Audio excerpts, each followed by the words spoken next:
woven throughout this. It came about through so many conversations with all the members of our team, both past and present.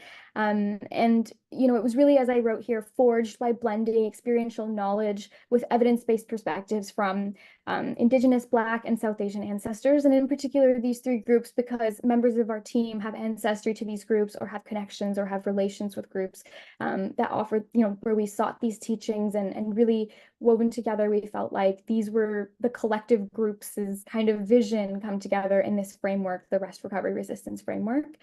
So there's influences from, so firstly, maybe I'll say that there is like a resource kind of directly at the beginning of the book, which kind of describes the origins of the three R's. And so as part of this, what's listed here is the Healing Justice Framework, of which I want to give credit to Indigenous Climate Action's Melina, who wrote kind of very aptly that in a system and society that actively targets Black, Brown, Indigenous bodies with violence, oppression, and terror, it is critical to build movements that fight for and achieve justice for all people, which includes healing, well-being, and not only surviving, but thriving. And I feel like that's the only kind of quick quote that I'll read to you. And those words are obviously not my own, those are Melina's, but those kinds of teachings have really shaped and guided the way that we conceptualize this framework.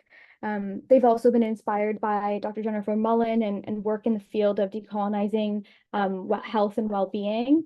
And as well, of course, for myself as a leader of the organization and proud to be Sikh and Punjabi, there is a worldview that I describe in this book as briefly as I could describe because, space, but it's called Chardi Kala. And this is kind of in a very brief, this worldview of joy through adversity in again, like in the shortest way possible. And it's really an embodied sense for a lot of Punjabi people, many Sikh people. And it's something that I really bring into organizing spaces that I'm a part of. And so finding ways to kind of take all these different teachings that are saying similar but slightly different things and find a way that we can use these lessons from our ancestors, from members of our community, and from underrepresented ways of knowing, and really use that to fuel the future of our movement.